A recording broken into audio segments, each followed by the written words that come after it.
Good morning, Victor, and good morning, Ademola. Good morning, Nigeria.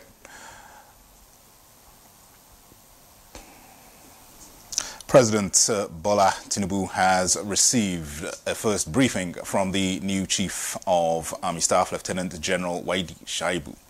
The Army Chief was in the State House on Tuesday evening for the first time since the inauguration of the new set of service chiefs about 2 weeks ago. Upon assuming office, Lieutenant General Shaibu swung into action by visiting the northeast region of the country to meet with the troops. Digital technology and innovation hold the key to increased productivity and economic prosperity. Nigeria knows this quite well. That is why it is placing digital technology at the core of its economic diversification drive. At the Digital Nigerians National Conference and Exhibition, Vice President Kashim Shettima said in shaping the nation's digital future, the federal government is prioritizing investments in ICT infrastructure, literacy and skills acquisition to build a digital system that will be accessible to all and can sustain economic growth. Every line of code written by our developers is a new export product. Every piece of intellectual property created by our brilliant minds is a new national asset. You, the innovators, are the engine that will drive Nigeria away from our dependence on finite resources and towards an infinite one, which is human creation.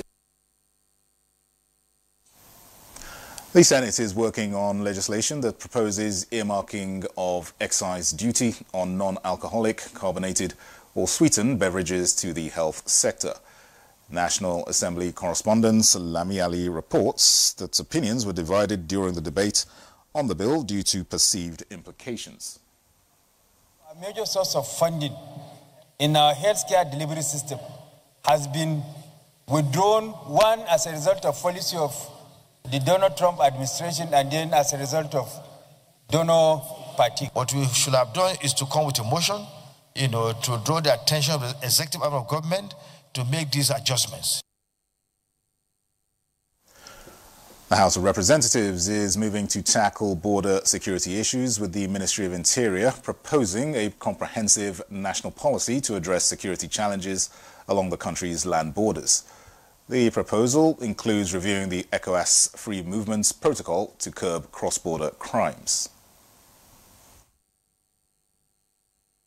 The absence of multilateral joint border security framework between Nigeria and neighboring countries is a challenge. We also need to properly delineate Nigerian borders and produce an updated map of Nigeria border frontiers. We need to deploy more technology. We need to have drones that would survey and man our borders, because we have boots on ground, but boots on grounds cannot be everywhere.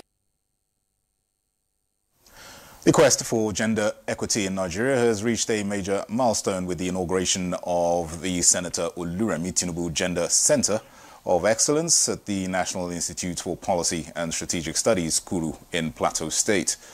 First Lady Oluremi Tinubu, while inaugurating the center, said efforts to dismantle stereotypes against women and promote inclusion must be a shared national agenda. I am particularly pleased that the center's approach includes both men and women. Actual progress will come when both genders stand as allies working together to dismantle stereotypes, open opportunities, and strengthen our collective humanity. Those are the highlights of the news at this time. Good morning. Nigeria continues with Ademola and Victor after this break. Stay with us.